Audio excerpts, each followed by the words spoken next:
Hello ನನ್ನ ಕೇಳುಗರೆ, ನಿಮಗೆಲ್ಲರಿಗೂ ನನ್ನ ಚಾನಲ್ಗೆ ಸ್ವಾಗತ ಸುಸ್ವಾಗತ. ನಾನಿವತ್ತು ಪೂರ್ಣಚಂದ್ರ ತೇಜಸ್ವಿ ಅವರು ಬರೆದ ರುದ್ರಪ್ರಯಾಗದ ನರಭಕ್ಷಕ ಇದನ್ನು ನಿಮಗೆ ಓದಿ ಹೇಳಲಿದ್ದೇನೆ. ಇದು ಜಿಮ್ ಕಾರ್ಬೆಟ್ ರವರ ಕೃತಿಯ ಸಂಗ್ರಹಾನುವಾದ. ಮೊದಲಿಗೆ ಲೇಖಕರ ಮುನ್ನುಡಿಯನ್ನು ಕೇಳೋಣ. ಜಿಮ್ ಕಾರ್ಬೆಟ್ ರವರ ಸಾಹಸ ಸತ್ಯಕತೆ ರುದ್ರಪ್ರಯಾಗದ ನರಭಕ್ಷಕ ಅದರ ವಸ್ತುವಿನಿಂದ ಮಾತ್ರವಲ್ಲದೆ ಗದ್ಯ ಶೈಲಿಯಿಂದಲೂ ಇಂಗ್ಲಿಷ್ ಸಾಹಿತ್ಯದಲ್ಲಿ ಪ್ರಖ್ಯಾತ ಕೃತಿಯಾಗಿದೆ. ಜಿಮ್ ಕಾರ್ಬೆಟ್ ರವರಿಗೆ ಸಾಹಿತ್ಯದಲ್ಲಿ ಚಿರಸ್ಥಾಯಿಯಾದ ಸ್ಥಾನ ದೊರಕಲು ಈ ಕೃತಿಯು ಒಂದು ಮುಖ್ಯ ಕಾರಣವೆಂದೇ ಹೇಳಬಹುದು.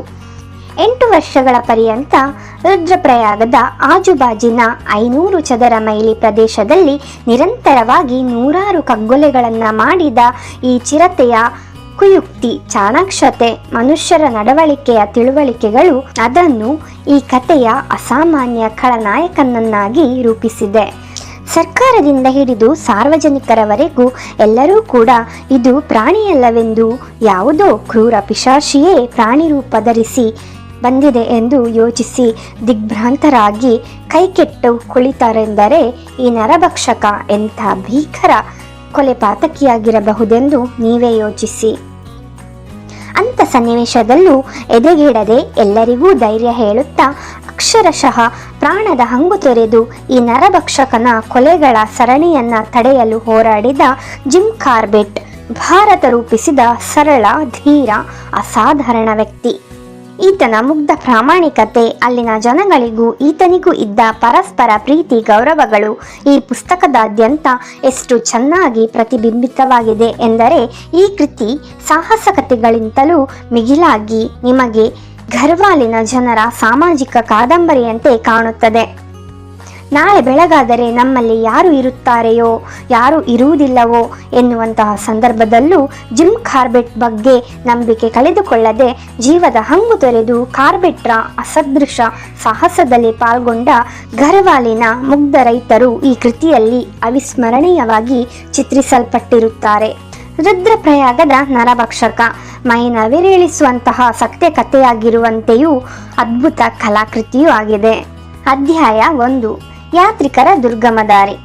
ನೀವೇನಾದರೂ ಉತ್ತರ ಭಾರತದ ಬಯಲು ಸೀಮೆಯ ಕಡೆ ಹಿಂದೂ ಆಗಿದ್ದು ಎಲ್ಲರಂತೆಯೇ ನಿಮಗೂ ಸ್ವಾಭಾವಿಕವಾಗಿಯೇ ಕೇದಾರನಾಥ, ಬದರಿನಾಥ ಪುಣ್ಯಕ್ಷೇತ್ರಗಳಿಗೆ ತೀರ್ಥಯಾತ್ರೆ ಹೋಗಬೇಕೆಂದು ಆಸೆ ಇದ್ದರೆ ಯಾತ್ರೆಯ ಪೂರ್ಣ ಪುಣ್ಯಾರ್ಜನೆಗೆ ಹರಿದ್ವಾರದಿಂದ ನಿಮ್ಮ ಯಾತ್ರೆ ಪ್ರಾರಂಭಿಸಬೇಕಾಗುತ್ತದೆ. ಪ್ರತಿ ಹೆಜ್ಜೆಯೂ ದುರ್ಗಮವಾಗಿರುವ ಹರಿದ್ವಾರ ಕೇದಾರನಾಥ ದಾರಿಯಲ್ಲೂ, ಅಲ್ಲಿಂದ ಮುಂದೆ ಬದರಿನಾಥದ ಪರ್ವತಮಯ ದಾರಿಯಲ್ಲಿಯೂ ಬರಿಗಾಲಿನಲ್ಲಿ ನಡೆಯುವ ಶ್ರೇಯಸ್ಕರ ಮಾರ್ಗ. ಹರಿದ್ವಾರದ ಪುಣ್ಯತೀರ್ಥಗಳಲ್ಲೆಲ್ಲ ಮಿಂದು ಅಲ್ಲಿಂದ ಅಸಂಖ್ಯ ದೇವಸ್ಥಾನಗಳ ದೇಗುಲಗಳ ದರ್ಶನಗೈದು ರಸ್ತೆ ಇಕ್ಕಟ್ಟಿನಲ್ಲಿ ತಮ್ಮ ಮೊಂಡು ಕೈಚಾಚಿ ಚೀರುತ್ತಾ ಗೋಗರೆಯುವ ಕುಷ್ಠರೋಗಿಗಳನ್ನೆಲ್ಲ ಶಕ್ತ್ಯಾನುಸಾರ ಮರೆಯದೆ ದಾನ ಧರ್ಮ ಮಾಡಿ ಅವರ ಕೋಪ ಶಾಪಗಳಿಗೆ ಸಿಕ್ಕಿಕೊಳ್ಳದೆ ಉಪಾಯವಾಗಿ ಮುಂದುವರಿಯಬೇಕು. ತಮ್ಮ ಗವಿ ಗುಹೆಗಳ ವಾಸಸ್ಥಾನದಲ್ಲಿ ಇವರು ನಿಮ್ಮ ಊಹೆಗೂ ನಿಲುಕದಷ್ಟು ದುಡ್ಡನ್ನು ಕೊಳಕು ಚಿಂದಿಗಳ ಗಂಟಿನಲ್ಲಿ ಅಡಗಿಸಿಟ್ಟಿರುತ್ತಾರೆನ್ನುವುದು ಬೇರೆಯೇ ವಿಷಯ. ಒಟ್ಟಿನಲ್ಲಿ 10 ಪೈಸೆಗಳನ್ನು ಅವರತ್ತ ಎಸೆಯುವುದರಿಂದ ಅವರ ಭೀಕರ ಶಾಪಗಳಿಂದ ಪಾರಾಗಬಹುದಾದರೆ ಯಾಕೆ ಬಿಡಬೇಕು? ಅಷ್ಟು ಮಾಡಿದರೆ ಈಗ ನೋಡಿ, ನಿಮಗೆ ಬೇಕೆಂದಲ್ಲಿಗೆ ಹೋಗಬಹುದಾದ ಸ್ವಾತಂತ್ರ್ಯ ಉಂಟು. ಇನ್ನು ನಿರ್ಯೋಚನೆಯಿಂದ ನೀವು ನಿಮ್ಮ ದೀರ್ಘ ಯಾತ್ರೆಯನ್ನು ಪ್ರಾರಂಭಿಸಬಹುದು. ಇಲ್ಲಿಂದ ಮುಂದುವರಿದರೆ ನಿಮಗೆ ಮುಂದೆ ಋಷಿಕೇಶದ ಬಳಿ ಸಿಕ್ಕುವುದೇ ಕಾಳಿಕಾಮಲಿ. ಅದರ ಸಂಸ್ಥಾಪಕ ಕರಿಯ ಕಂಬಳಿ ಹೊದ್ದಿದ್ದರಿಂದ ಅದಕ್ಕೆ ಈ ಹೆಸರು ಬಂದಿದೆ. ಆತನ ಅನುಯಾಯಿಗಳ ಅನೇಕರು ಈಗಲೂ ಕರಿಕಂಬಳಿ ಹೊದೆಯುವ ಈ ಸಂಪ್ರದಾಯವನ್ನು ಉಳಿಸಿಕೊಂಡೇ ಬಂದಿದ್ದಾರೆ. ಇಲ್ಲಿ ಯಾತ್ರಿಕರಿಗೂ ಸ್ಥಳೀಯರಿಗೂ ವೈದ್ಯಕೀಯ ಸೌಲಭ್ಯ, ಯಾತ್ರಾರ್ಥಿಗಳಿಗೆ ಉಚಿತ ವಸತಿ, ಊಟ ಇತ್ಯಾದಿಗಳೆಲ್ಲ ದೊರೆಯುತ್ತದೆ. ಇದನ್ನೆಲ್ಲ ಅವರು ಯಾತ್ರಿಕರಿಂದ ಬರುವ ಕಾಣಿಕೆ ಹಣದಿಂದಲೇ ಕಟ್ಟಿರುತ್ತಾರೆ. ಋಷಿಕೇಶವನ್ನ ಹಿಂದೆ ಬಿಟ್ಟು ಹಲವು ದೂರ ಸಾಗಿದರೆ ನಿಮಗೆ ಲಕ್ಷ್ಮಣ ಜೂಲ ಸಿಗುತ್ತದೆ. ಅಲ್ಲಿ ರಸ್ತೆ ಒಂದು ತೂಗು ಸೇತುವೆಯ ಮುಖಾಂತರ ಗಂಗಾ ನದಿಯ ಎಡದಂಡೆಯಿಂದ ಬಲದಂಡೆಗೆ ಸಾಗುತ್ತದೆ.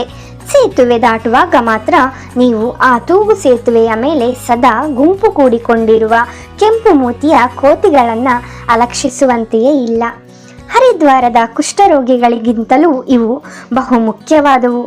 ಇವಕ್ಕೆ ಬಾಳೆಹಣ್ಣು, ಕಡಲೆಕಾಯಿ ಇತ್ಯಾದಿಗಳನ್ನು ನೈವೇದ್ಯ ನೀಡಿ ಸಂತುಷ್ಟಪಡಿಸದಿದ್ದರೆ ಅಲ್ಲಿಂದ ಮುಂದೆ ಬೆಟ್ಟದ ಕಿಬ್ಬಿಯ ಕಡಿದಾದ ದಾರಿ ನಿಮ್ಮ ಪಾಲಿಗೆ ಕಠೋರವಾದೀತು. ಈ ಸೇತುವೆ ದಾಟಿ 3 ದಿನ ಪ್ರಯಾಣ ಮಾಡಿದರೆ ನೀವು ಘರ್ವಾಲ್ನ ಮುಖ್ಯ ಪಟ್ಟಣ ಶ್ರೀನಗರಕ್ಕೆ ಬರುತ್ತೀರಿ. ಇದೊಂದು ಪುರಾಣ ಪ್ರಸಿದ್ಧವಾದ ಪುಣ್ಯಕ್ಷೇತ್ರ, ವ್ಯಾಪಾರ ಕೇಂದ್ರ. ಅದಕ್ಕಿಂತ ಮುಖ್ಯವಾಗಿ ಸುತ್ತಲೂ ಸುತ್ತುಗಟ್ಟಿದ್ದ ಸುಂದರ ಹಿಮಾಲಯ ಪರ್ವತಗಳ ತಪ್ಪಲಿನಲ್ಲಿರುವ ಚಿಕ್ಕ ಪಟ್ಟಣ ಇದು. ಈ ಪಟ್ಟಣದ ಬಳಿಯೇ ಘರ್ವಾಲಿ ಸೈನಿಕರಿಗೂ ಗೂರ್ಖಾ ಸೈನಿಕರಿಗೂ 1894ರಲ್ಲಿ ಘೋರ ಕದನ ನಡೆದಿತ್ತು. ವೀರ ಘರ್ವಾಲಿ ಸೈನಿಕರು ಕದನದಲ್ಲಿ ಕೊನೆಗೂ ಸೋತು ಅವರ ಅರಮನೆ ದೇಗುಲಗಳು ಎಲ್ಲ ಗೂರ್ಖಾ ಸೈನಿಕರ ಕೈಲಿ ನಾಶವಾಗಿದ್ದು ವಿಷಾದ ಸಂಗತಿ. ಈ ಪಟ್ಟಣದ ಮೇಲಿದ್ದ ಘೋನಲಾಖೆ ಅಣೆಕಟ್ಟನ್ನ ಶತ್ರು ಸೈನಿಕರು ಒಡೆದಿದ್ದರಿಂದ ಅದರ ಕೆಳಗಿದ್ದ ಸರ್ವ ಸಮಸ್ತವು ಹರಿದ್ವಾರದವರೆಗೂ ನಿರ್ನಾಮವಾಯಿತು. ಶ್ರೀನಗರದಿಂದ ಮುಂದೆ ಚಟ್ಟಿಕಾಲ್ವರೆಗೂ ದಾರಿ ವಿಪರೀತ ಕಡಿದಾಗಿದೆ. ಪ್ರತಿ ಹೆಜ್ಜೆಗೂ ನಿಂತು ನಿಂತು ನೀವು ಆಳ ಪ್ರತಾಪದಲ್ಲಿ ಹರಿಯುವ ಗಂಗಾ ನದಿಯನ್ನು ಸುತ್ತುವರೆದಿರುವ ಅಸಂಖ್ಯ ಹಿಮಾಲಯದ ಹಿಮ ಕವಿದ ಶಿಖರಗಳನ್ನು ನೋಡುತ್ತಾ ಸಾಗಬೇಕು.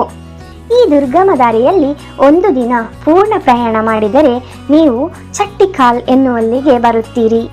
ಇಲ್ಲಿಂದ ಇನ್ನೂ 1 ದಿನ ಪ್ರಯಾಣ ಮಾಡಿದರೆ ಸಾಲು ಸಾಲು ಹುಲ್ಲು ಗುಡಿಸಲಿರುವ ಯಾತ್ರಿಕರ ತಂಗುದಾಣ ಗೋಲಬಾರಿ ಎನ್ನುವ ಊರು ಸಿಗುತ್ತದೆ.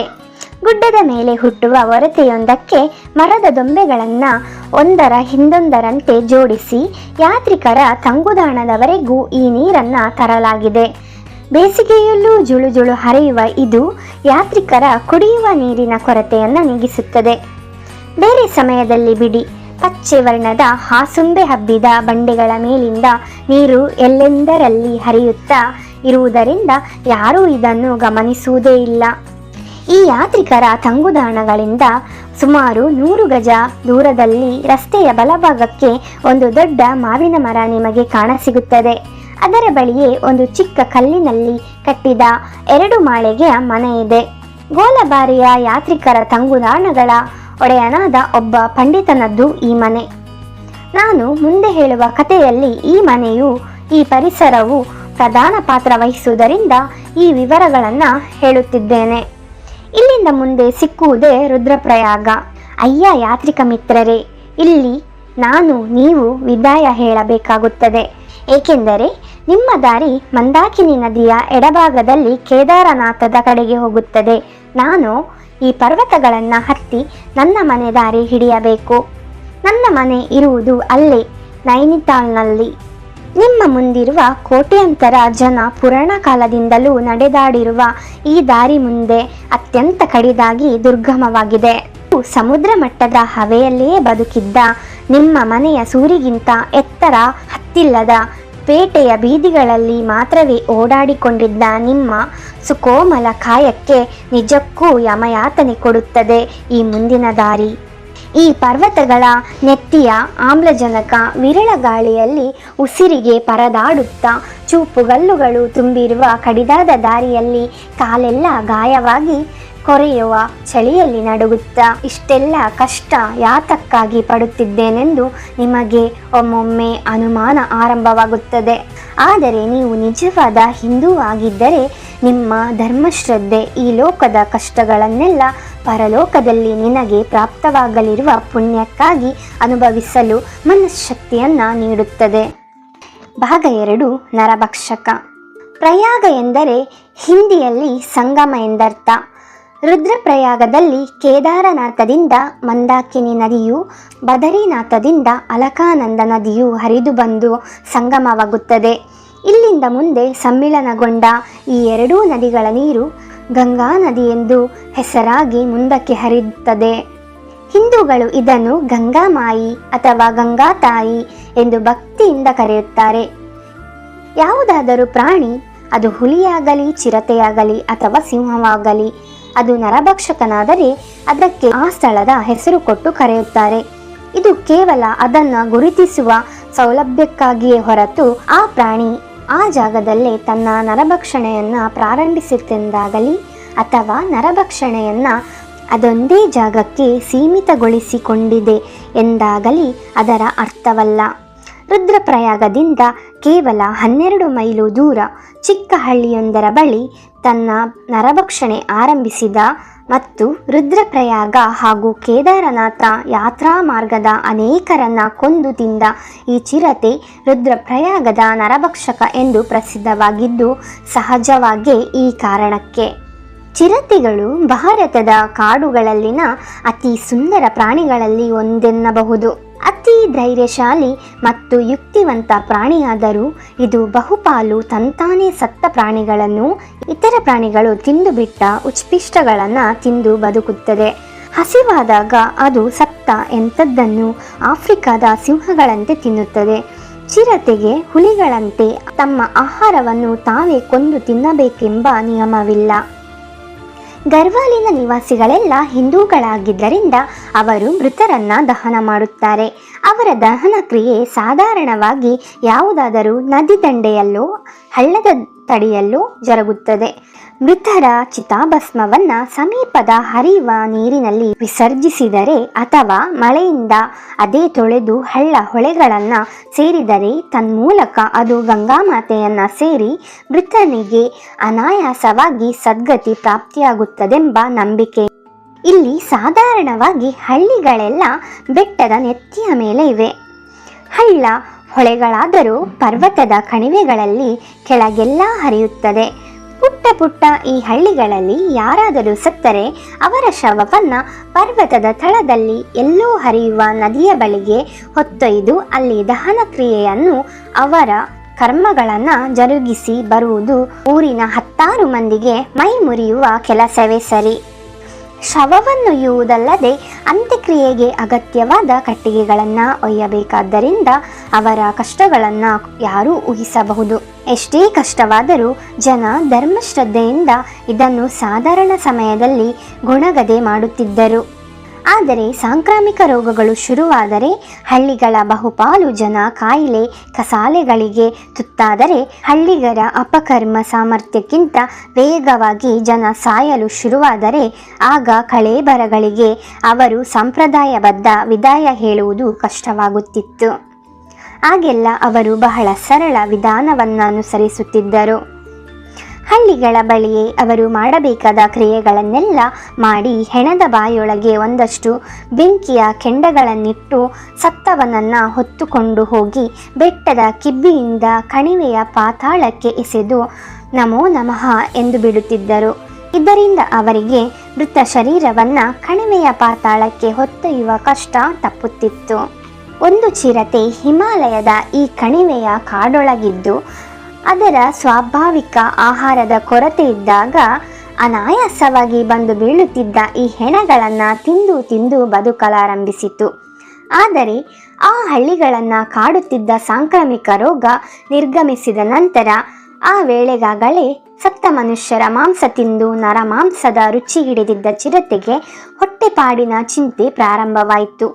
ಯಾವಾಗ ಅದಕ್ಕೆ ಸರಬರಾಜಾಗುತ್ತಿದ್ದ ಆಹಾರ ನಿಂತಿತ್ತೋ ಆಗ ಅದಕ್ಕೆ ನರಹತ್ಯೆ ಅನಿವಾರ್ಯವಾಯಿತು. 1918ರಲ್ಲಿ ಇಡೀ ಭಾರತವನ್ನೇ ತತ್ತರಿಸುವಂತೆ ಹಬ್ಬಿದ ಇನ್ಫ್ಲೂಯೆನ್ಸಾ ರೋಗದ ಸಂದರ್ಭದಲ್ಲೇ ರುದ್ರಪ್ರಯಾಗದ ನರಭಕ್ಷಕ ಚಿರತೆ ರೂಪುಗೊಂಡಿದ್ದು. ರುದ್ರಪ್ರಯಾಗದ ನರಭಕ್ಷಕನ ಮೊದಲ ನರಬಲಿ ಸರ್ಕಾರಿ ದಾಖಲೆಗಳಲ್ಲಿ 1918ನೇ ಇಸ್ವಿ ಜೂನ್ 9ನೇ ತಾರೀಕು ಬೈಂಜಿ ಎಂಬ ಹಳ್ಳಿಯಲ್ಲಿ ಈ ಚಿರತೆ ಮೊಟ್ಟ ಮೊದಲು ಒಬ್ಬನನ್ನು ಹಿಡಿದು ಕೊಂದು ತನ್ನ ನರಬಲಿಗಳ ಉದ್ಘಾಟನೆ ಮಾಡಿರುವುದನ್ನು ಕಾಣಬಹುದು. ಅದರ ಕೊಟ್ಟ ಕೊನೆಯ ನರಬಲಿ 1927ನೇ ಇಸ್ವಿ ಏಪ್ರಿಲ್ 14ರಂದು ಬೈನೇಶ್ವರ ಹಳ್ಳಿಯಲ್ಲಿ. ಈ 2 ಇಸ್ವಿಗಳ ನಡುವಿನ ಕಾಲಾವಧಿಯಲ್ಲಿ ಸರ್ಕಾರಿ ದಾಖಲೆಗಳ ಮೇರೆಗೆ ಅದು ಕೊಂದು ತಿಂದಿರುವುದು 124 ಮನುಷ್ಯರನ್ನ. ಈ ಸರ್ಕಾರಿ ದಾಖಲೆಗಳಲ್ಲಿ ಅಲ್ಲಿದ್ದ ಅಧಿಕಾರಿಗಳ ಗಮನಕ್ಕೆ ಬಂದ ಕೊಲೆಗಳು ಮಾತ್ರ ಸೇರಿರುವುದರಿಂದ ಈ ಅಂಕಿ ಅಂಶಗಳನ್ನು ಕರಾರುವಕ್ಕಾದವೆಂದು ನಾವು ನಂಬುವುದಿಲ್ಲ. ನಾನು ಅಲ್ಲಿದ್ದಾಗಲೇ ನನ್ನ ಗಮನಕ್ಕೆ ಬಂದಿರುವ ಅನೇಕ ನರಹತ್ಯೆಗಳು ಈ ದಾಖಲೆಗಳಲ್ಲಿ ಇಲ್ಲ. ಈ ಚಿರತೆ ವಾಸ್ತವವಾಗಿ ಕೊಂದು ತಿಂದ ಮನುಷ್ಯರ ಸಂಖ್ಯೆಗಳನ್ನು ಕಡಿಮೆ ಮಾಡಿ ಹೇಳುವುದರಿಂದ ಗರ್ವಾಲ್ ಜನರು ಎದುರಿಸಿದ ಭಯಾನಕ ಪರಿಸ್ಥಿತಿ ತೀವ್ರತೆಯೇನೂ ಕಡಿಮೆಯಾಗುವುದಿಲ್ಲವಲ್ಲ. ಅದು ಕೊಂದು ತಿಂದ ಜನರ ಅಂಕಿ ಸಂಖ್ಯೆಗಳೇನೇ ಇರಲಿ, ಈ ಚಿರತೆ ನರಭಕ್ಷಕ ಪ್ರಾಣಿಯೊಂದು ಕೊಲ್ಲಬಹುದಾದ ಮನುಷ್ಯರ ಸಂಖ್ಯೆಗಳಲ್ಲಿ ಎಲ್ಲ ಕಾಲದ ದಾಖಲೆಗಳಲ್ಲೂ ಮೀರಿಸಿದ ಅತ್ಯಂತ ಕುಪ್ರಸಿದ್ಧ ಪ್ರಾಣಿಯಾಗಿ ಪ್ರಖ್ಯಾತವಾಗಿದೆ. ಪ್ರಪಂಚದಾದ್ಯಂತ ಪತ್ರಿಕೆಗಳೆಲ್ಲದರಲ್ಲೂ ಈ ಚಿರತೆಯ ಘೋರ ಅನಾಹುತಗಳು ಪ್ರಕಟವಾದವು. ನಾನು ತಿಳಿದಂತೆ America, Canada, New Zealand, Australia, Hong Kong, ದಕ್ಷಿಣ ಆಫ್ರಿಕಾ ಮುಂತಾದ ಕಡೆಗಳಲ್ಲೆಲ್ಲ ದಿನಪತ್ರಿಕೆಗಳು, ವಾರಪತ್ರಿಕೆಗಳು ಈ ಚಿರತೆಯ ವಾರ್ತೆಯನ್ನು ಸತತವಾಗಿ ಪ್ರಕಟಿಸಿದೆ. ಈ ವಾರ್ತಾ ಮಾಧ್ಯಮಗಳಿಗಿಂತ ಹೆಚ್ಚಾಗಿ ಈ ಚಿರತೆ ಕುರಿತು ಭೀಕರ ಕಥೆಗಳನ್ನು ಇಲ್ಲಿಗೆ ವರ್ಷಂಪ್ರತಿ ಬರುವ ಲಕ್ಷಾಂತರ ಯಾತ್ರಾರ್ಥಿಗಳ ಕಿವಿಯಿಂದ ಕಿವಿಗೆ ಹಬ್ಬಿಸಿ ಇಡೀ ಭಾರತದಾದ್ಯಂತ ಈ ಚಿರತೆ ದಿಗಿಲಿಕ್ಕಿಸಿರುವ ಪಿಶಾಚಿಯಾಗಿ ಪ್ರಚಾರ ಪಡೆಯಿತು. ಈ ಬಗ್ಗೆ ಸರ್ಕಾರ ಅನುಸರಿಸುತ್ತಿದ್ದ ಕಾರ್ಯವಿಧಾನ ಏನಿತೆಂದರೆ, ಈ ಚಿರತೆ ಎಲ್ಲಾದರೂ ನರಹತ್ಯೆ ಮಾಡಿತೆಂದರೆ ಕೂಡಲೇ ಅವರ ಮನೆಯವರೋ ಸಮೀಪದ ಬಂಧುಗಳು ಆ ಹಳ್ಳಿಯ ಪಾಟ್ವಾರಿಗೆ ಆ ಸಂಗತಿಯನ್ನು ವರದಿ ಮಾಡಬೇಕಿತ್ತು. ಈ ವರದಿ ಆಧಾರದ ಮೇಲೆ ಪಟ್ವಾರಿ ಅಲ್ಲಿಗೆ ಹೋಗಿ ಸತ್ತವರ ಕಳೇಬರಹ ಸಿಕ್ಕಿಲ್ಲದಿದ್ದರೆ ಜನರ ಗುಂಪು ಕೂಡಿಸಿಕೊಂಡು ಹುಡುಕುತ್ತಿದ್ದ. ಅವನು ಬರುವ ಮೊದಲೇ ಸತ್ತವನ ಅವಶೇಷಗಳೇನಾದರೂ ಸಿಕ್ಕಿದರೆ ಅದು ನಿಜವಾಗಿಯೂ ನರಭಕ್ಷಕನ ಕೆಲಸವೇ ಎಂದು ತನಿಖೆ ಮಾಡಿ ಅಕ್ಕಪಕ್ಕದವರ ಸಾಕ್ಷ್ಯಾಧಾರಗಳೊಡನೆ ಮಹಜರ್ ಮಾಡಿ ಒಂದು ವರದಿ ಮಾಡಿಸುತ್ತಿದ್ದ.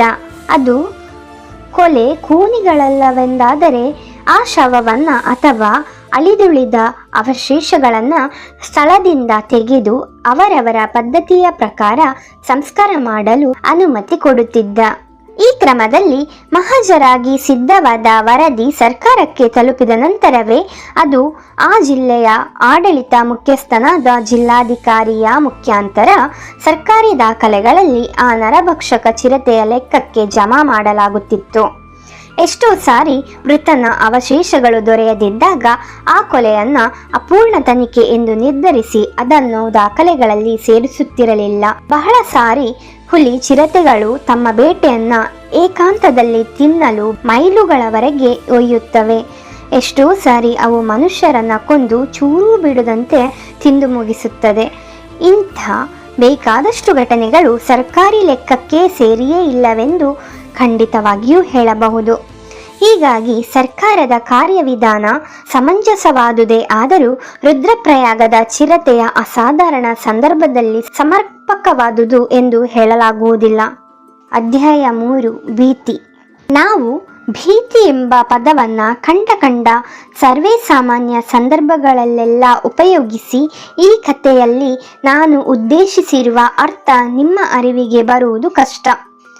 ಆದ್ದರಿಂದಲೇ ನಿಮಗೆ ಭೀತಿ ಎಂದರೆ ಅದು ರುದ್ರಪ್ರಯಾಗದ ನರಭಕ್ಷಕನ ಆಹುತಿ ತೆಗೆದುಕೊಳ್ಳುತ್ತಿರುವ 500 ಚದರ ಮೈಲಿ ಸುತ್ತಳತೆಯೊಳಗೆ ಗರ್ವಾಲಿನ 50,000 ನಿವಾಸಿಗಳು, ವರ್ಷಂಪ್ರತಿ ಅಲ್ಲಿಗೆ ಬರುತ್ತಿರುವ 60,000 ಯಾತ್ರಾರ್ಥಿಗಳು, 1914ರಿಂದ 1926ರವರೆಗೆ ಅನುಭವಿಸಿದ ನಿಜವಾದ ಭೀತಿ ಎಂದರೆ ಏನೆಂದು ಚಿತ್ರಿಸಲು ಅಲ್ಲಿ ಸಂಭವಿಸಿದ ಅನೇಕ ಘಟನೆಗಳಲ್ಲಿ ಕೆಲವನ್ನ ಉದಾಹರಣೆ ಕೊಡಬಯಸುತ್ತೇನೆ.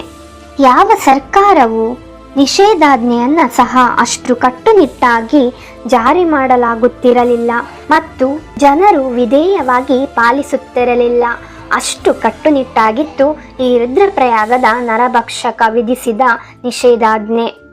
ಬೆಳಗಿನ ಹೊತ್ತೇನು ಜನಜೀವನವು ಇಲ್ಲಿ ಎಂದಿನಂತೆ ಸಾಗುತ್ತಿತ್ತು. ಜನರು ದೂರ ದೂರದ ಸಂತೆಗಳಿಗೆ ದಿನಸಿ ಪದಾರ್ಥಗಳನ್ನು ಕೊಳ್ಳಲು ಹೋಗಿ ಬರುತ್ತಿದ್ದರು. ತಮ್ಮ ನೆಂಟರಿಷ್ಟರನ್ನ ನೋಡಿಕೊಂಡು ಬರಲು ಹಳ್ಳಿಗಳಿಗೆ ಹೋಗಿ ಬರುತ್ತಿದ್ದರು.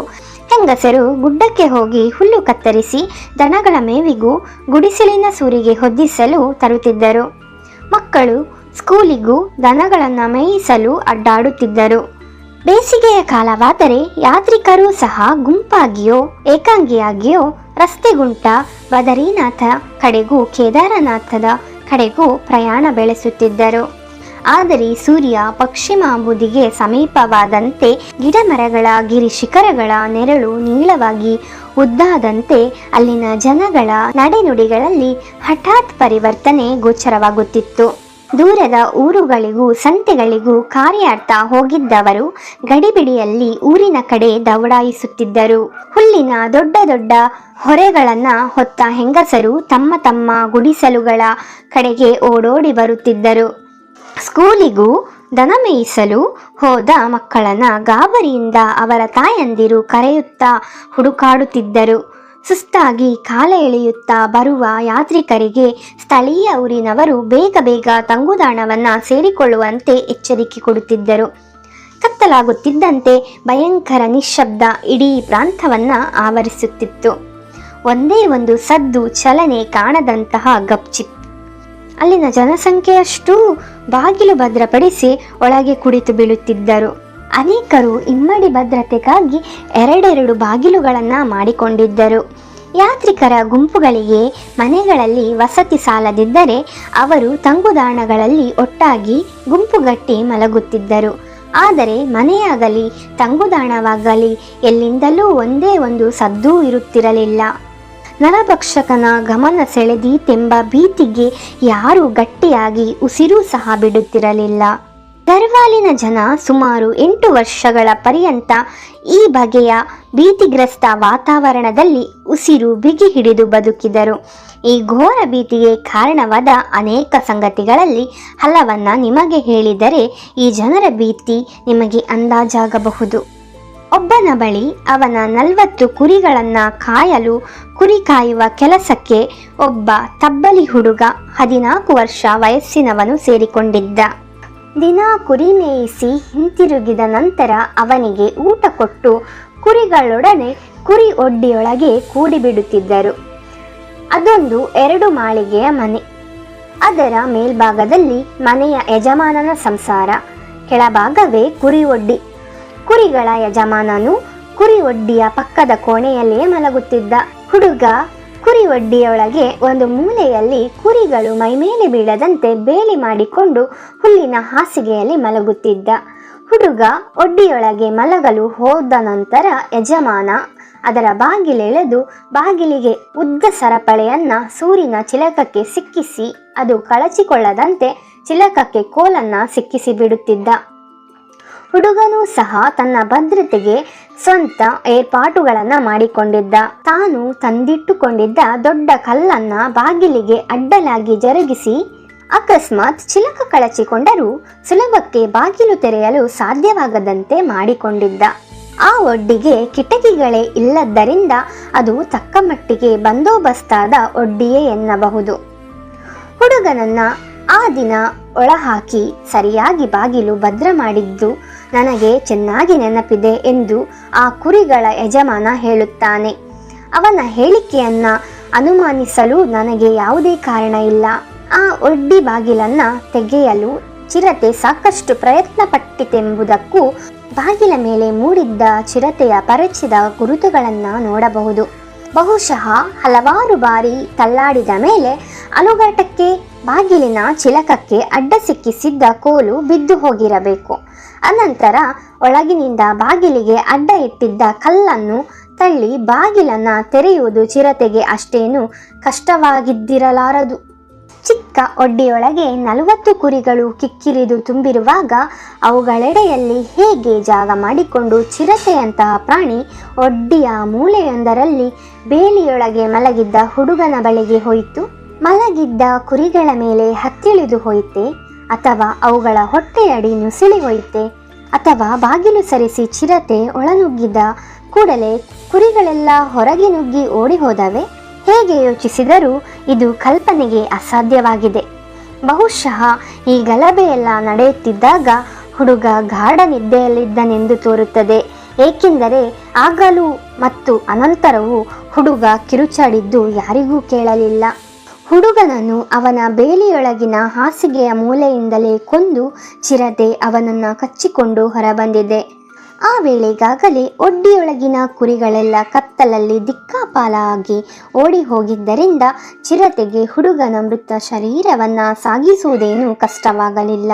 ಅಲ್ಲಿಂದ ಊರ ಹೊರಗಿನ ಗದ್ದೆ ಏರಿಗಳನ್ನೆಲ್ಲ ದಾಟಿ ಚಿರತೆ ಸಮೀಪದ ಕಲ್ಲು ಬಂಡೆಗಳಿಂದ ಕೂಡಿದ ಕುರುಚಲು ಕಾಡಿನಂತಹ ಜಾಗಕ್ಕೆ ಒಯ್ದು ಅಲ್ಲಿ ಅವನನ್ನು ತಿಂದಿತ್ತು.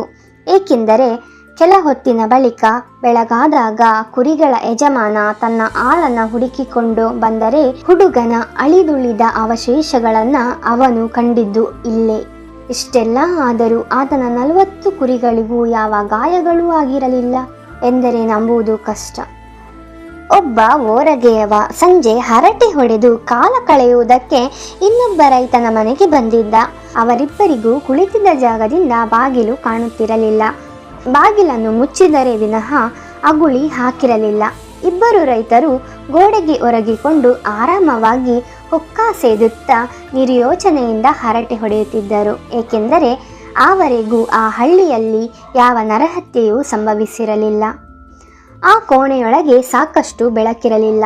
ಇಬ್ಬರು ಮಾತನಾಡುತ್ತಾ ಹುಕ್ಕ ಸೇದುತ್ತಾ ಮನೆಯ ಓರಗೆಯವನಿಗೆ ಸೇದಲು ಹುಕ್ಕ ಕೊಟ್ಟಾಗ ಹುಕ್ಕ ಕೊಳವೆ ಆತನ ಕೈಯಿಂದ ಜಾರಿ ಕೆಳಗೆ ಬಿದ್ದು ಕೆಂಡ, ಹೊಗೆಸೊಪ್ಪು ಇತ್ಯಾದಿಗಳು ನೆಲದ ಮೇಲೆ ಚೆಲ್ಲಾಡಿತ್ತು.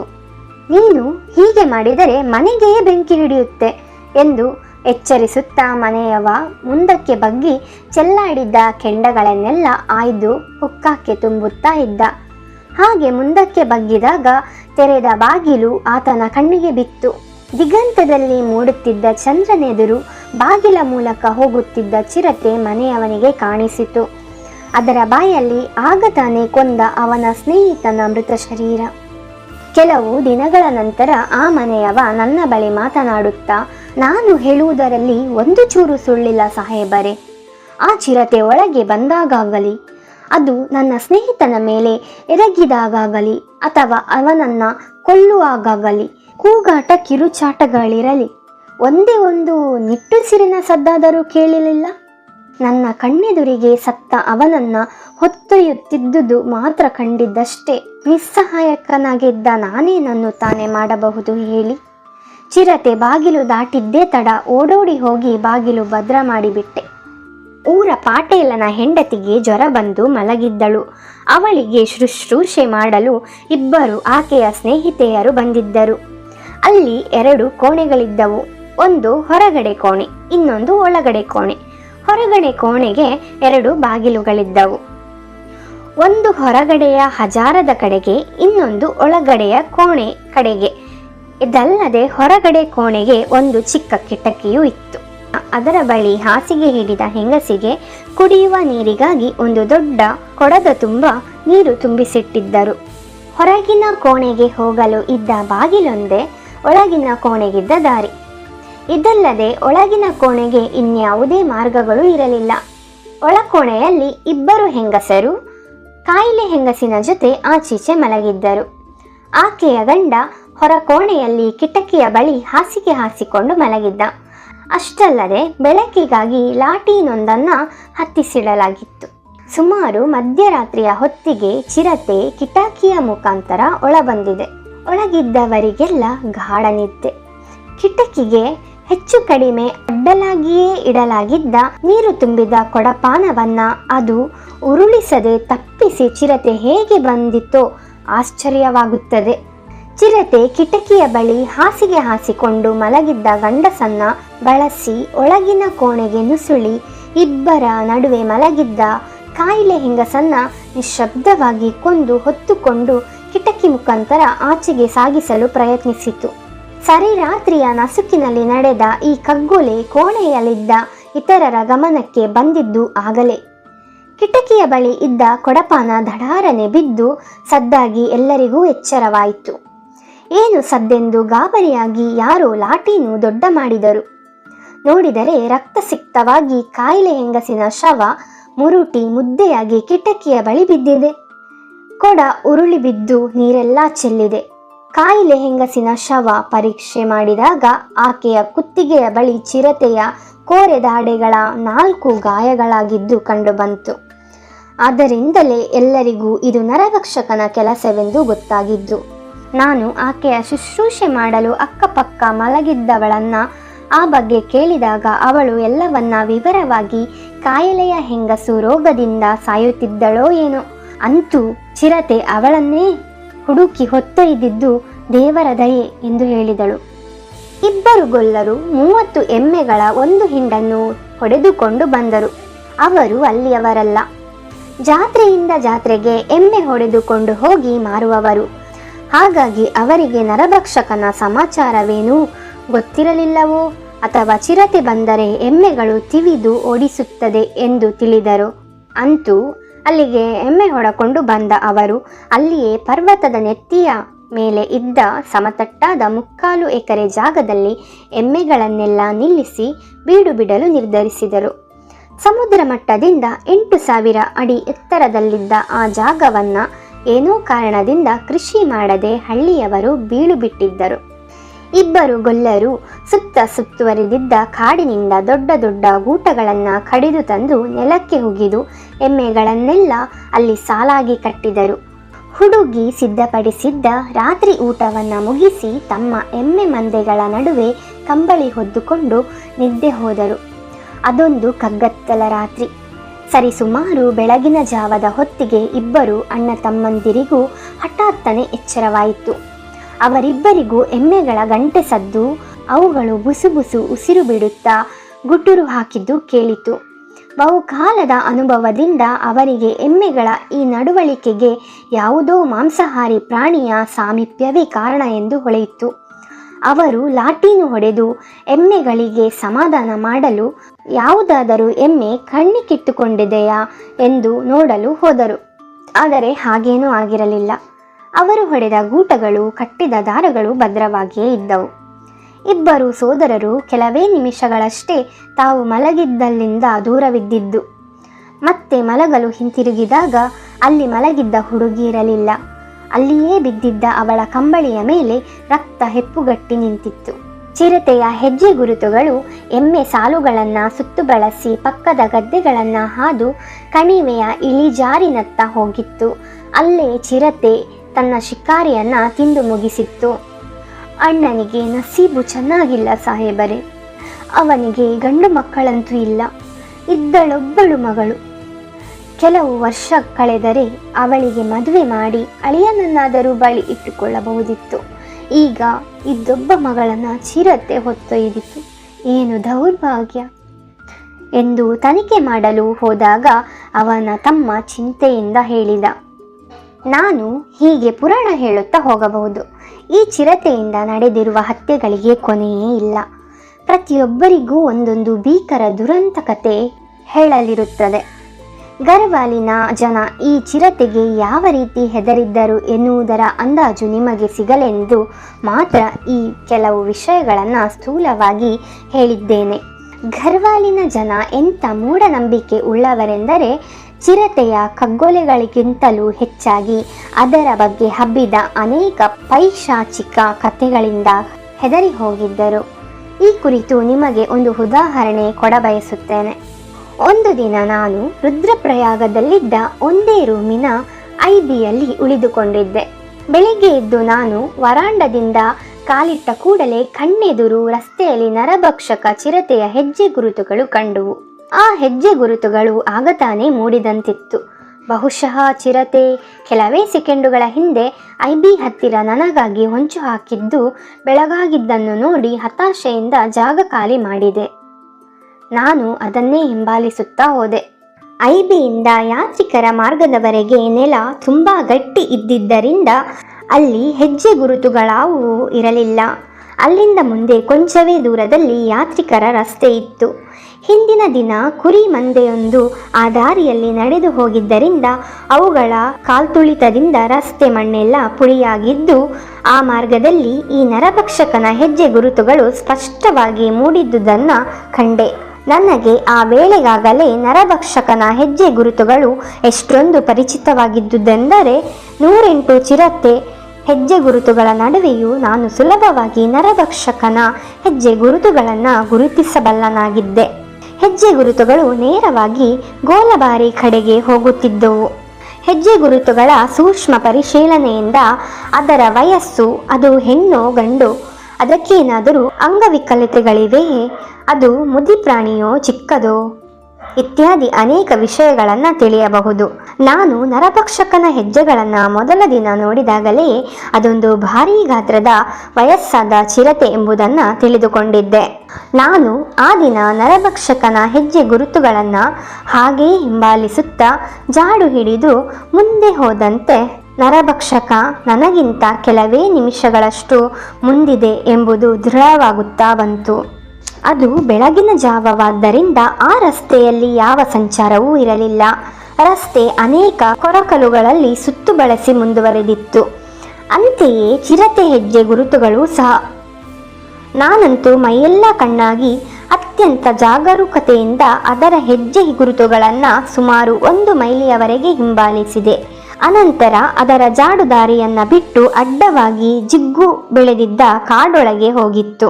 ಆ ಚಿರತೆ ದಾರಿ ಬಿಟ್ಟು ಕಾಡೊಳಗೆ ಹೋಗಿದ್ದ ಜಾಗದಲ್ಲಿ ಸುಮಾರು 100 ಗಜ ದೂರದಲ್ಲಿ ಅಲ್ಲೊಂದು ಕಡೆ ಮಟ್ಟವಾದ ಜಾಗದಲ್ಲಿ 1/4 ಎಕರೆ ಜಾಗಕ್ಕೆ ಬಲವಾದ ಮುಳ್ಳಿನ ಬೇಲಿ ಹಾಕಲಾಗಿತ್ತು. ಆ ಕಡೆಯ ರೈತರು ಸಾಧಾರಣವಾಗಿ ತಮ್ಮ ಹೊಲಗಳಿಗೆ ಅಲ್ಲಲ್ಲಿ ಆ ರೀತಿ ಬೇಲಿ ಹಾಕಿಟ್ಟಿರುತ್ತಾರೆ.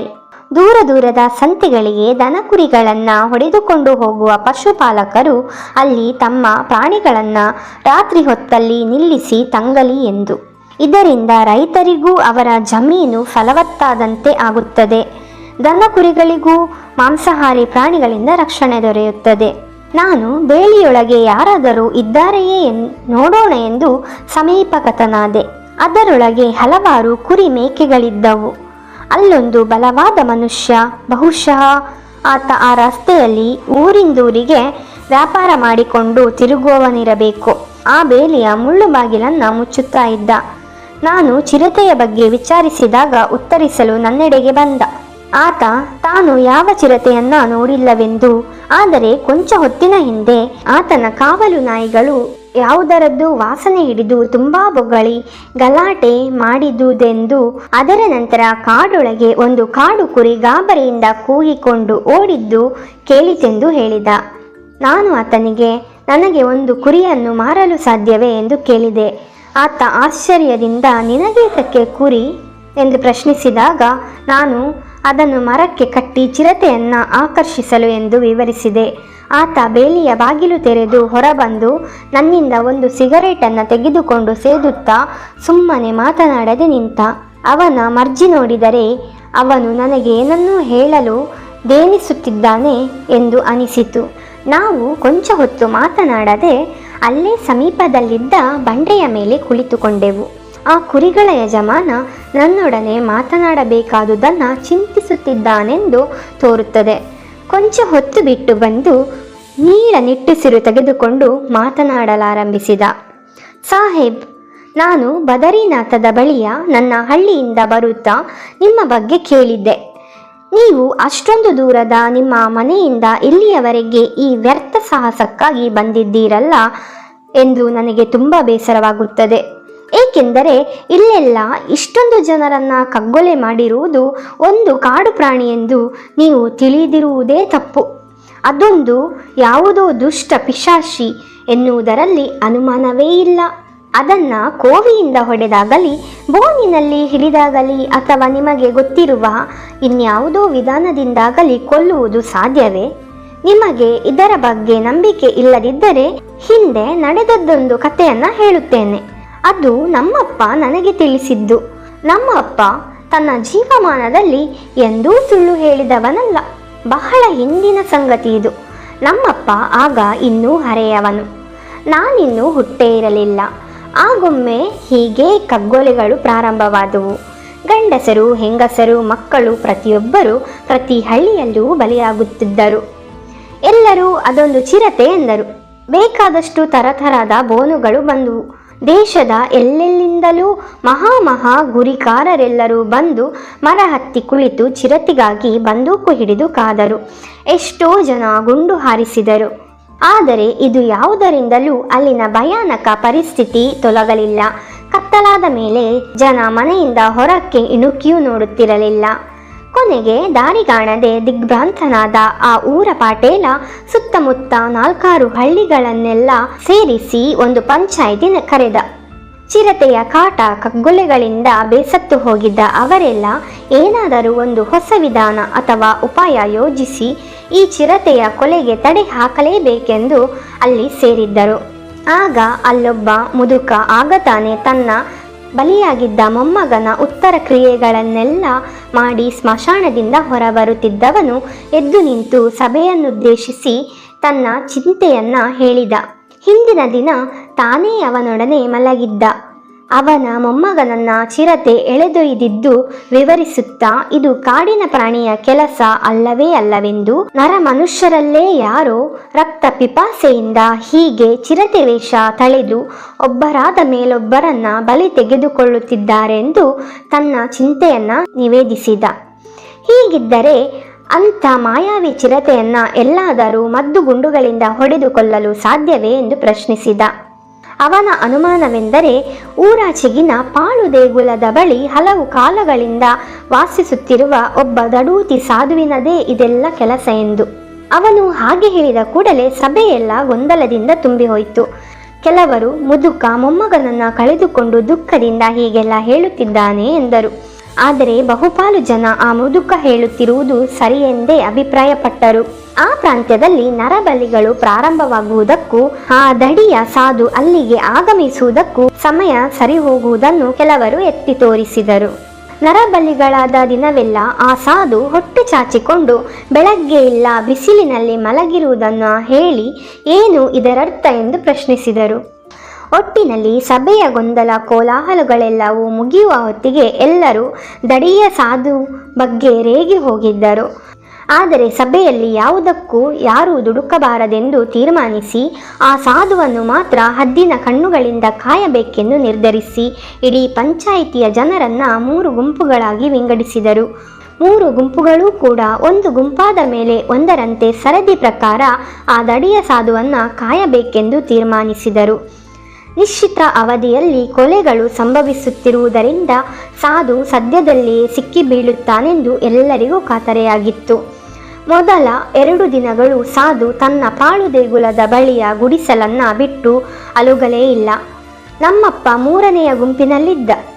ಕತ್ತಲಾಗುತ್ತಿದ್ದಂತೆಯೇ 3ನೆಯ ಗುಂಪು ಸಾಧುವಿನ ಮೇಲೆ ನಿಗಾ ಇಡಲು ಅವಿತುಕೊಂಡು ಕುಳಿತರು. ಕೊಂಚ ಹೊತ್ತಾದ ನಂತರ ಕತ್ತಲು ಕವಿದ ಕೂಡಲೇ ಸಾಧು ಮೆಲ್ಲನೆ ಬಾಗಿಲು ತೆಗೆದುಕೊಂಡು ಹೊರಟಿದ್ದು ಅವಿತು ಕುಳಿತಿದ್ದ 3ನೇ ಗುಂಪಿಗೆ ಕಾಣಿಸಿತು. ಕೆಲ ಹೊತ್ತಿನ ತರುವಾಯ ದೂರದ ಪರ್ವತದ ತಪ್ಪಲಿನ ಇದ್ದಿಲು ಸುಡುವವನ ಗುಡಿಸಲಿನ ಕಡೆಯಿಂದ ರಕ್ತ ಹೆಪ್ಪುಗಟ್ಟುವಂತೆ ಚೀತ್ಕಾರ ಕೇಳಿಸಿತು.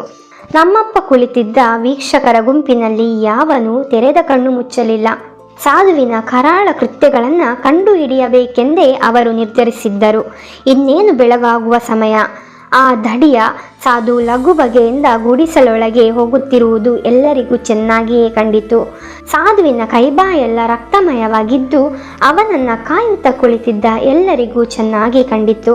ಸಾಧು ಒಳಗೆ ಹೋದ ಕೂಡಲೇ ಕಾಯುತ್ತಾ ಕುಳಿತಿದ್ದ ಎಲ್ಲರೂ ಮೆಲ್ಲನೆ ಹೋಗಿ ಸಾಧು ತಪ್ಪಿಸಿಕೊಳ್ಳದಂತೆ ಹೊರಗಡೆಯಿಂದ ಅವನ ಗುಡಿಸಲಿನ ಬಾಗಿಲು ಭದ್ರ ಮಾಡಿ ನೆಟ್ಟಗೆ ಹೋಗಿ ಊರಿನವರಿಗೆಲ್ಲ ನಡೆದುದನ್ನೆಲ್ಲ ಹೇಳಿದರು.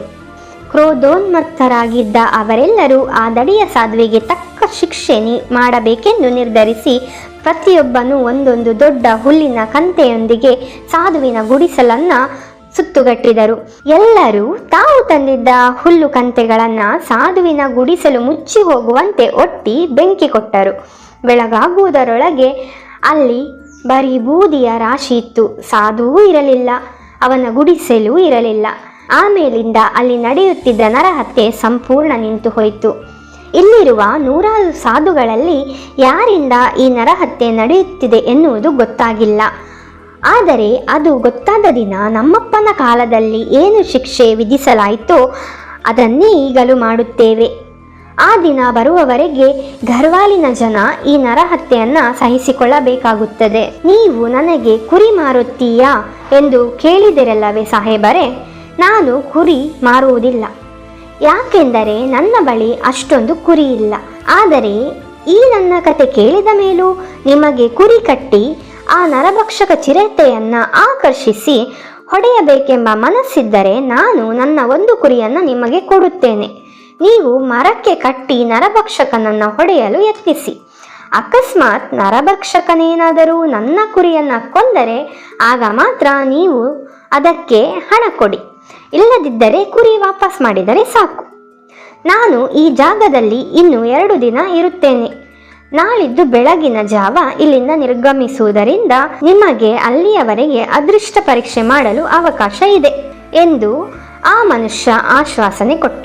ನನ್ನನ್ನು ನೋಡಿ ಆತ ಸಂತೋಷದಿಂದಲೇ ತನ್ನ ಮಂದೆಯೊಳಗಿದ್ದ ಕೊಬ್ಬಿದ ಡೂಟಿಯಾಗಿದ್ದ ಕುರಿಯೊಂದನ್ನು ಹಿಡಿದುಕೊಟ್ಟ. ನಾನು ಆ ಕುರಿಯನ್ನು ಚಿರತೆ ದಿನ ಓಡಾಡಲು ಉಪಯೋಗಿಸುತ್ತಿರುವ ದಾರಿಯ ಪಕ್ಕ ಕಟ್ಟಿದೆ. ಮಾರನೆಯ ದಿನ ಮುಂಜಾನೆ ನಾನು ಎದ್ದಾಗ ಮತ್ತೆ ನನ್ನ ಐಬಿ ವರಾಂಡದ ಎದುರೇ ಚಿರತೆಯ ಹೊಸ ಹೆಜ್ಜೆ ಗುರುತುಗಳು ಬಿದ್ದಿದ್ದವು. ಅದು ಗೋಲಬಾರಿ ಕಡೆಯಿಂದ ಬಂದು ಅಲ್ಲೆಲ್ಲ ತಿರುಗಾಡಿ ಅನಂತರ ರುದ್ರಪ್ರಯಾಗದ ಪೇಟೆಯ ಕಡೆಗೆ ಹೋಗಿತ್ತು.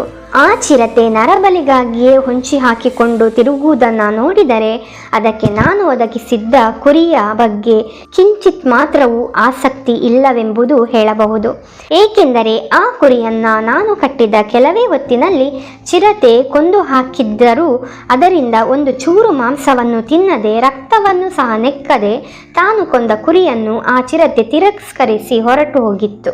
ನಾನು ಆ ಕುರಿ ಯಜಮಾನನಿಗೆ ಕುರಿಯ ದುಡ್ಡು ಕೊಡಲು ಹೋದಾಗ ಆತ ನಾನು ಚಿರತೆ ಹೊಡೆಯಲು ಅಸಫಲವಾದುದನ್ನು ಕಂಡು, ಇದೆಲ್ಲ ವ್ಯರ್ಥ ಕಾಲಹರಣ ಸಾಹೇಬರೇ, ಸುಮ್ಮನೆ ಯಾಕೆ ದುಡ್ಡು ಮತ್ತು ಕಾಲಹರಣ ಮಾಡುತ್ತೀರಿ ಎಂದು ಹೇಳುತ್ತಾ ಶಿಳ್ಳೆ ಹೊಡೆದು ಕುರಿಗಳನ್ನೆಲ್ಲ ಕರೆದುಕೊಂಡು ಹರಿದ್ವಾರದ ಕಡೆಗೆ ಹೊರಟು ಹೋದ. ಈ ಸಂಗತಿಗಳನ್ನು ಹೇಳುತ್ತಾ ನನಗೆ ರುದ್ರಪ್ರಯಾಗದ ಕೆಲವು ವರ್ಷದ ಹಿಂದೆ ನಡೆದ ಇದೇ ರೀತಿಯ ಇನ್ನೊಂದು ಘಟನೆ ನೆನಪಿಗೆ ಬರುತ್ತದೆ. ಕೊಟ್ರಾಗಿ ಎನ್ನುವ ಹಳ್ಳಿಯೊಂದರಲ್ಲಿ ಇದು ಸಂಭವಿಸಿದ್ದು.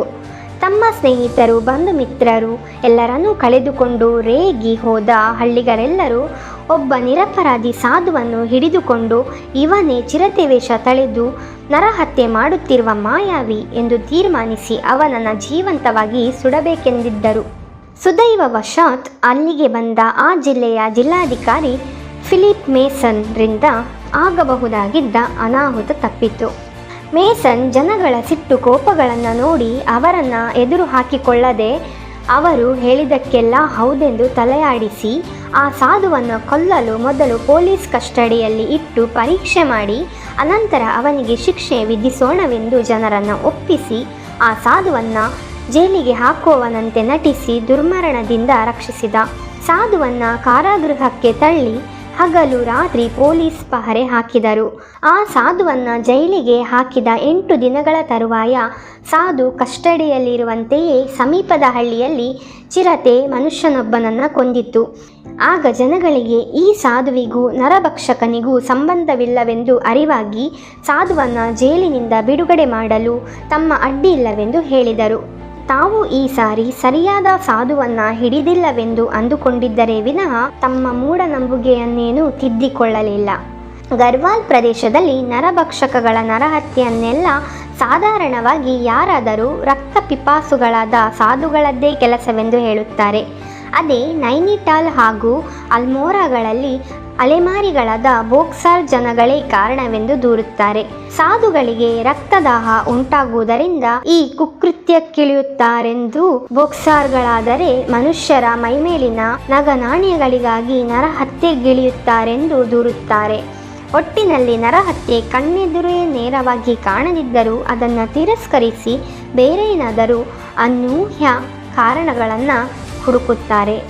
ಇದರ ಮುಂದುವರಿದ ಭಾಗದಲ್ಲಿ ಜಿಮ್ ಕಾರ್ಬೆಟ್ ರವರು ಹೇಗೆ ಆ ನರಭಕ್ಷಕ ಚಿರತೆಯನ್ನು ಹಿಡಿಯುತ್ತಾರೆ ಎಂದು ರೋಚಕವಾದ ಕಥೆಯನ್ನು ನೀವು ಕೇಳಲಿದ್ದೀರಿ. ಧನ್ಯವಾದಗಳು.